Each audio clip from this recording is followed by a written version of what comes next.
Number one, put God first. Put God first in everything you do. Everything that you think you see in me, everything that I've accomplished, everything that you think I have, and I have a few things, everything that I have is by the grace of God. Understand that. It's a gift. 40 years ago, March 27th, 1975, it was 40 years ago, just this past March, I was flunking out of college. I had a 1.7 grade point average. I hope none of you can relate. I had a 1.7 grade point average. I was sitting in my mother's beauty shop. They still call it beauty shops now? What they call it now? Yeah, I'll sit in the beauty parlor. I was sitting in my mother's beauty parlor, and I'm looking in the mirror, and I see behind me this woman under the dryer. And every time she looked up, every time I looked up, she was looking at me, just looking me in the eye. And I didn't know who she was, and I said, she said, somebody give me a pen, give me a pencil, I have a prophecy. March 27, 1975, she said, boy, you are gonna travel the world and speak to millions of people. Now mind you, I was flunked out of college. I'm thinking about joining the army. I didn't know what I was gonna do, and she's telling me I'm gonna travel the world and speak to millions of people. Well, I have traveled the world, and I have spoke to millions of people. But that's not the most important thing, the success that I had. The most important thing is that what she taught me and what she told me that day has stayed with me since. I've been protected, I've been directed, I've been corrected. I've kept God in my life, and it's kept me humble.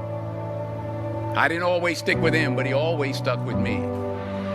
So stick with him in everything you do. If you think you want to do what you think I've done, then do what I've done and stick with God. Number two, fail big. That's right. Fail big. Today's the beginning of the rest of your life, and it can be very frightening. It's a new world out there. It's a mean world out there, and you only live once. So do what you feel passionate about. Take chances professionally. Don't be afraid to fail. There's an old IQ test, was 9 dots, and you had to draw 5 lines with a pencil within these 9 dots without lifting the pencil.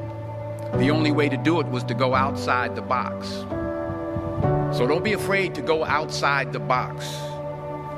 Don't be afraid to think outside the box. Don't be afraid to fail big, to dream big. But remember, dreams without goals are just dreams, and they ultimately fuel disappointment. So have dreams, but have goals. Life goals, yearly goals, monthly goals, daily goals.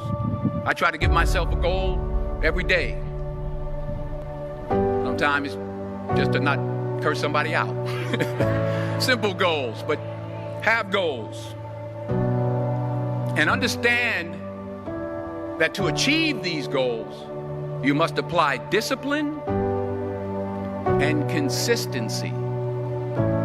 In order to achieve your goals, you must apply discipline, which you've already done, and consistency every day, not just on Tuesday and miss a few days. You have to work at it every day. You have to plan every day. You've heard the saying, we don't plan to fail, we fail to plan. Hard work works. Working really hard is what successful people do. And in this text, tweet, twerk world that you've grown up in, remember, just because you're doing a lot more doesn't mean you're getting a lot more done. Remember that. Just because you're doing a lot more doesn't mean you're getting a lot more done.